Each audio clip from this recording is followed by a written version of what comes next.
enfin, il bosse, il s'occupe des enfants. S'il a plusieurs femmes, il s'occupe de toutes ces femmes. Mais nous sommes au 21e siècle. Et on arrive, et puis du côté de l'Ouest, à l'étranger, aux États-Unis, au Canada, les conditions de vie font que souvent, c'est celui qui gagne plus d'argent qui va travailler et celui qui gagne moins d'argent reste à la maison. C'est une question d'adaptation. Mais l'idée originale de Dieu, c'était que l'homme soit le pourvoyeur. Le père est le pourvoyeur. Il s'occupe, il pourvoit à tout. Ça, c'est l'idée originale de Dieu. Mais tout ce qui n'est pas, tout ce qui est l'idée originale de Dieu, qui est perverti par l'homme, vient avec toujours des conséquences. Et donc, c'est pourquoi aujourd'hui, tu vois que l'argent est le problème. Sinon, le premier problème dans tous les couples, c'est l'argent. C'est l'argent, le premier problème. Le deuxième problème, c'est, on dira, c'est peut-être le problème d'infidélité. Le troisième problème, c'est le problème on appelle third party. C'est-à-dire qu'une troisième personne qui vient mettre sa bouche dans le mariage, ça peut être la belle-mère, le beau-père, ou bien un enfant qui est hors foyer, et l'homme se marie, et puis bon, l'enfant vient, ça peut être un petit problème aussi. Voilà. Mais le premier problème, c'est l'argent. Ok, l'argent. Alors, bien évidemment, quand on parle d'argent, alors, j'ai quand même une question que j'ai quand même envie de te poser, c'est celle de savoir, alors, est-ce que aussi le fait que, si par exemple dans le couple, le fait que la femme gagne plus que l'homme peut être aussi un problème? Parce que en vérité, si on parle du principe que le mariage, c'est toi, c'est moi, on parle du principe que on crée une seule chair. Mais je vois parfois, et même moi, j'ai grandi autour de ça, je voyais ça autour de... J'ai même vu le père de mon ami, quand j'étais vraiment petit, qui a développé un complexe autour de ça, c'est-à-dire que sa femme gagnait plus que lui et malheureusement, il y avait toujours des problèmes à la maison. Mais d'après toi, est-ce que ça devrait véritablement être un problème dans le couple? Mais non. Si on parle du principe que l'argent de l'homme et la...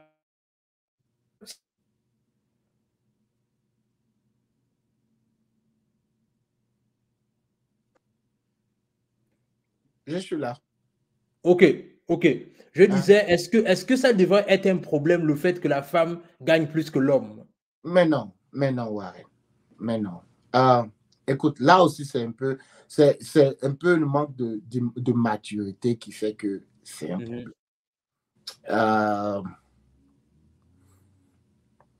C'est la femme sage qui bâtit sa maison. La Bible dit. La femme, selon Proverbe 31, est une femme sage. L'idéal aurait été que l'homme gagne plus d'argent. Mais dans certains cas, par exemple, si ton épouse a été choisie par Dieu pour être la présidente de tout un pays, j'ai vu le cas du Libéria, il y a le cas de l'Allemagne, et puis il y a le cas d'un autre pays là-bas. Je crois qu'il y a 3 ou 4 comme ça dans le monde entier. Il y a des femmes qui sont CEO, il y a des femmes directrices d'entreprise. Moi-même, ma mère, celle qui m'a élevé, elle était directrice d'entreprise et elle faisait un peu plus d'argent que mon beau-père. La femme sage bâtit sa maison. Normalement, une autre définition du mariage, c'est que 1 plus 1 égale à 1. On fusionne pour être 1. Ce qui est à moi est à toi. Ce qui est à toi est à moi. On fusionne pour être 1. Donc, quand on est 1, on est solide. Mais la mauvaise éducation du mariage dit dans la vie des gens, fait que, bon, avec les intérêts personnels, on fait ce qu'on appelle séparation des biens, parce qu'on n'a pas trop confiance en celui qu'on a marié. Voilà. Normalement, si la femme fait plus d'argent, ça ne doit pas du tout être un problème. Sa vie professionnelle ne doit pas lui donner le droit de voir son mari comme son employé. Parce que rappelle-toi une chose, l'homme vit du respect et de l'honneur. Et tout ce qui amène le manque de respect rabaisse l'homme. Or, en l'homme, Dieu a mis ce qu'on appelle son ego, son alter ego, son ego. Son ego, ce n'est pas son orgueil, mais son ego, c'est l'affirmation de qui il est. Et l'homme ne vendra jamais son ego. Si l'ego de l'homme est touché, alors tu l'as blessé, tu l'as humilié, tu l'as manqué de respect.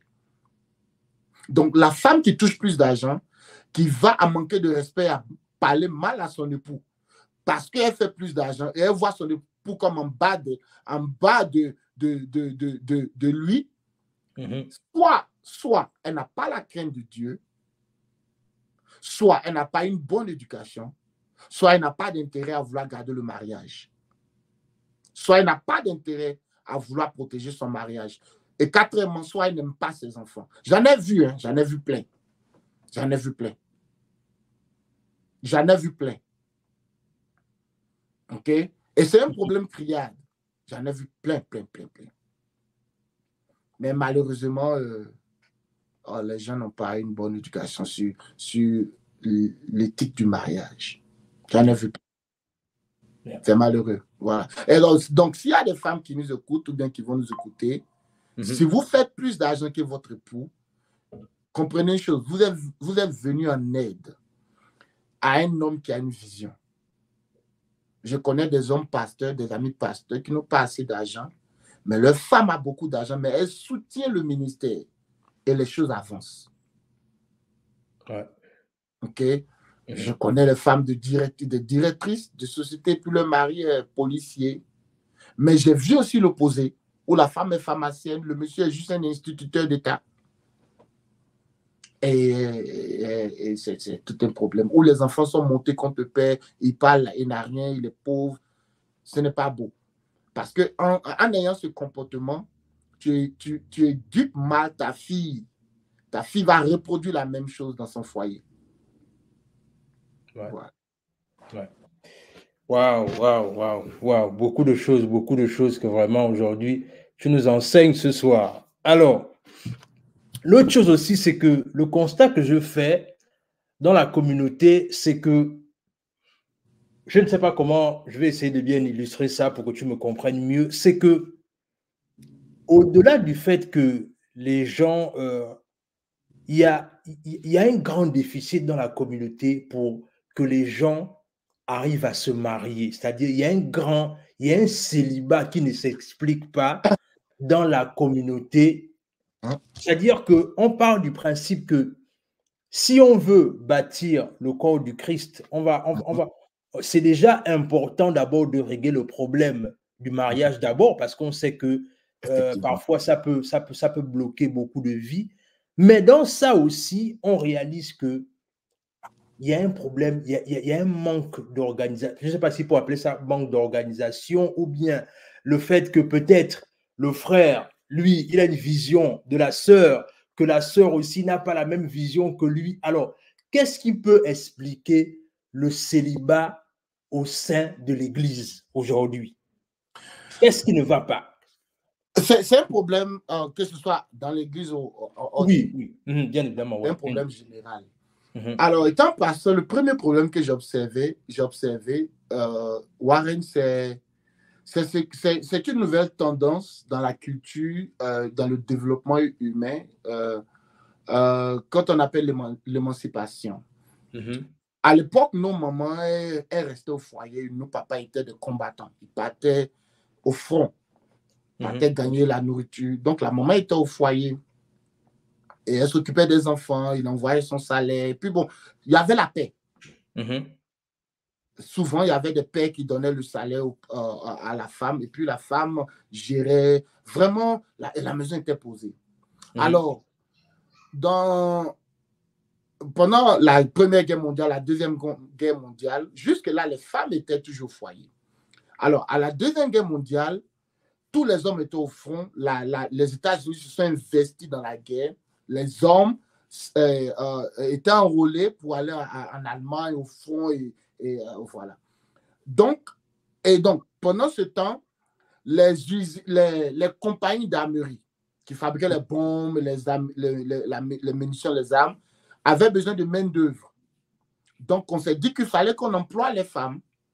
Et donc, les femmes ont commencé à travailler. Elles ont commencé à aller à l'école et elles ont découvert qu'elles ont du potentiel et du talent. Alors, à cette époque, il y a eu l'avènement de Rosa Parks et de l'émancipation des femmes et de YouTube, tous ces mouvements-là qui sont arrivés. Alors, les femmes ont dit non, qu'on ne veut plus être au foyer. On ne veut plus être au foyer. Et avec la science, on a vu l'apparition des premiers professeurs, des premiers entrepreneurs, les femmes les plus riches, les femmes comme Oprah, les femmes comme, je sais pas, des femmes qui sont très riches. Alors, du fait qu'elles ont réussi à être élevées, des femmes aussi les voient comme des exemples. Nous aussi, on veut être riches. Donc, elles ont commencé à être des femmes entrepreneurs qui ne veulent plus dépendre de mari, quitter leur foyer, qui ne veulent plus dépendre de mari. Elles veulent aller à l'école. Donc, on a vu des femmes qui sont également intelligentes comme les hommes, devenues des avocates, des ministres, des entrepreneurs, etc., etc. Alors, quand tout le monde veut participer au développement économique de la société et que la femme de la maison, la force de la maison de la femme, c'est d'éduquer et de maintenir sa maison, d'éduquer ses enfants. Elle quitte la maison, elle va travailler, elle va à l'école, elle a une carrière professionnelle, elle est docteur, tout ça. Alors, de façon automatique, elle se voit comme émancipée, elle se voit comme égale à l'homme. Donc, c'est cette égalité qui cause un problème de nos jours, où la femme qui est allée à l'école veut se voir également intellectuelle à l'homme. Or, l'homme aussi ne va pas accepter cela. Donc, de nos jours, les jeunes gens qui veulent se marier, ils observent la femme, ils observent son niveau d'achievement, d'études, et du coup, ils se sentent intimidés. Ils disent, non, mais écoute, elle parle bien, elle se fait de l'argent, elle a une maison. Je ne veux pas jouer avec une femme, ou bien je ne veux pas aller marier une femme qui est financièrement émancipée, puis elle va me traiter comme un esclave. Tu me suis? Donc, le premier problème aujourd'hui, c'est que les femmes sont à coude avec les hommes sur le champ professionnel. Tu me suis? Et donc, les hommes disent, écoute, voilà, ce genre de femme qui peut parler, qui peut tenir un débat avec moi, qui est aussi intellectuelle avec moi, qui bavarde avec moi, je ne peux pas, je ne tiens pas. La deuxième chose, c'est aussi la peur. La peur. Les hommes de nature, la plupart des hommes ont peur de faire un mauvais choix. Pourquoi? Parce que soit il a une mauvaise expérience, soit aussi il en a vu. Il se dit, non, les femmes de nos jours, je ne peux pas. Il faut avoir peur, les femmes, OK? La troisième chose, disons, quatrième chose, c'est que l'homme est à la recherche de quelque chose que la femme ne connaît pas. L'homme est à la recherche de la paix. Il veut être en paix. Quand il rentre à la maison, il veut être en paix. Il ne veut pas qu'on lui crie dessus, il ne veut pas qu'on lui pose des questions. Il veut être en paix, il veut être respecté. Donc, quand un homme aborde une jeune fille et qu'il commence à parler, s'il se sent à l'aise et vulnérable avec cette fille, il ira la marier. Écoutez, un homme sait avec qui coucher et un homme peut coucher avec n'importe qui, mais il sait qui il va marier. Il sait automatiquement. Donc, l'homme a la recherche de paix. Si un homme sent qu'avec une jeune fille, il a la paix, peu importe qui elle est, il va se marier. L'autre raison pour laquelle aussi les hommes ne veulent pas se marier, c'est qu'ils ne se sentent pas prêts. C'est misérable pour un homme de se sentir indésirable ou bien désiré dans la société. Ils ne sentent pas qu'il est en train de jouer un rôle. Ils ne sentent pas qu'il n'a pas, il ne connaît pas son appel, il ne connaît pas son désir, il ne connaît pas, il tâtonne encore dans la vie. Il se cherche, les Ivoiriens disent souvent, il se cherche. Quand un homme est en train de se chercher, il ne voudra pas prendre une femme pour mettre sur son dos jusqu'à ce qu'il se sente prêt. Quand je dis prêt, je veux dire prêt au niveau mental, carrière, financier. Tu me suis? Donc, un homme, j'en ai rencontré plein, j'ai dit, tu veux te marier? Il dit, non, je ne me sens pas prêt. Je peux coucher avec elle, je peux aller avec elle, on peut sortir, mais je ne veux pas la marier maintenant. Mais pourquoi tu ne veux pas la marier? Elle est prête. Non, je ne me sens pas prêt parce que je veux avoir ça, je veux avoir ceci, je veux avoir ça, je veux avoir ça, je veux avoir une... Mes objectifs ne sont pas encore atteints. Alors, si mes objectifs ne sont pas atteints, je ne peux pas envoyer une femme dans la galère. Pour la petite histoire, j'étais au lycée et puis mon épouse, Elle me dit, mais écoute, on fait que ça quand? Donc, j'ai des frères, des amis qui m'appellent, mais écoute, mais depuis tu ne la maries pas, ça fait 1 an, tu ne la maries pas. Et donc, elles disent à ma fiancée à l'époque, non, non, non, mais tu ne te maries pas. Mais... Et donc, puisqu'elle sent la pression du dieu, elle vient vers moi. Donc, au moment Désiré m'envoie, elle me parle, je dis, bon, écoute, je ne me sens pas prêt. Je ne me sens pas prêt. Je t'aime bien, je veux te marier, tu as les critères d'une bonne femme, mais je ne me sens pas prêt. Dans ma tête, les objectifs que je veux atteindre, je n'ai même pas encore atteint. Pour que tu sois à l'aise dans un foyer. Mais ça, c'est une condition. Si mes conditions ne t'arrangent pas, trouve-toi un homme. Si tu te sens prête, trouve-toi un homme qui va te marier. Mais moi, tant que je ne suis pas prêt, comme je le sens, je n'irai pas dans ça. Parce que à quoi ça va ressembler un mariage si je fais $300 le mois? Yeah. Tu seras même me dire un jour que non, il m'a marié, mais non, on est pauvre. Je ne vais pas. Ouais. Donc, je me suis. Donc, beaucoup de jeunes hommes ne se sentent pas prêts. Ils ont des objectifs, ils veulent acheter une maison, ils veulent finir leurs études, ils veulent avoir un certain montant dans leur saving, ils veulent acheter un certain genre de voiture, enfin, préparer tout afin que la jeune femme arrive. Et la jeune femme, si elle est sage, elle ferait mieux de l'aider à se préparer que de se presser à se marier. Voilà. Yeah, effectivement. Alors, là, bien évidemment, comme je disais, on est en train de sortir. J'espère que je réponds à tes questions. Hein. Tout à fait. Alors, le truc, c'est que là, on est en train de sortir progressivement de notre émission. Alors, tu dis quelque chose de très important vers la fin, là où tu dis en fait que... Alors, la vérité, c'est qu'il y a beaucoup de femmes, la plupart du temps, et là aussi, on peut voir ça avec les hommes, c'est qu'il y a des hommes qui veulent d'abord, comme tu disais, tout avoir avant de finalement se marier. Mais est-ce que quelque part, ce n'est pas un danger? Puisque dans la mesure là où, par exemple, imagine-toi, tu as checké toutes tes box en disant que, OK, j'ai déjà ma maison, j'ai déjà mon saving, j'ai mon compte en banque et tout. Là, je peux trouver une femme. Est-ce que quelque part, ça ne peut pas être un danger pour l'homme? Parce que l'homme va peut-être se dire dans le fond que maintenant que j'ai tout, est-ce que la femme-là, elle n'est pas simplement venue pour bénéficier de mes avoirs? Oh yeah. Ou encore, alors que quand je souffrais, est-ce que ce n'était pas mieux pour moi de rencontrer une femme avec laquelle j'aurais pu bâtir ces choses-là? Parce que je dis ça parce qu'en vérité, la majorité on va dire ça comme ça, les riches de ce monde-là qui ont fait leur richesse seuls, c'est-à-dire que la plupart du temps, beaucoup ne veulent pas partager leur richesse en fait. Ils ne veulent pas partager leur richesse et on se pose la question de savoir mais pourquoi? Mais alors que regarde un peu les personnes qui ont bâti leur richesse avec leur épouse. Je vais prendre par exemple, on prend l'exemple de Jeff Bezos aujourd'hui. Il s'est séparé de sa femme sans problème parce qu'il savait que sa femme a été la personne qui l'a aidé à devenir celui qu'il est devenu aujourd'hui. Donc, ce qui fait que quand on a séparé l'argent, il n'a rien dit en fait. Mais la question que je veux te poser, c'est celle de savoir, est-ce que quand un homme dit que moi, je veux d'abord atteindre mes objectifs directement et après, je peux me marier, est-ce que ce n'est pas un danger quelque part pour lui? Ok. Très bonne question. C'est un minimum. Il y a un minimum quand même pour l'homme. Moi, j'avais toujours dit, à l'époque quand j'étais single, j'ai toujours dit que si je deviens millionnaire, je ne me marie plus. Je ne me marierai plus.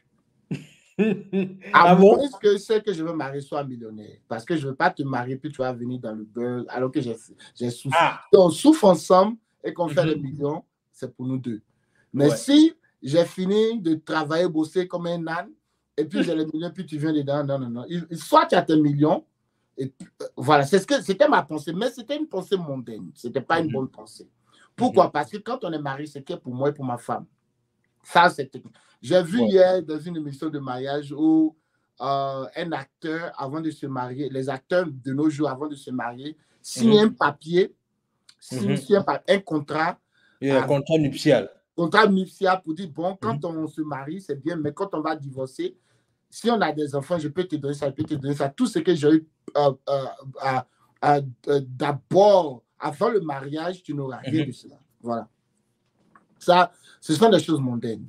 Le mariage, selon Dieu, c'est que pour moi et pour toi, c'est une fusion. OK? Il y a un minimum quand même que l'homme recherche. Pourquoi est-ce que les gens ne se marient pas? Je te disais, la première des choses, c'est la peur. La deuxième des choses, c'est l'émancipation des femmes. Les femmes, cette histoire d'émancipation. La troisième des choses, c'est aussi les expériences passées. Mais aussi, l'homme aussi recherche un minimum d'établissement. OK? Quand je dis minimum d'établissement, la première des choses, c'est de savoir qu'est-ce qu'il veut faire de sa vie.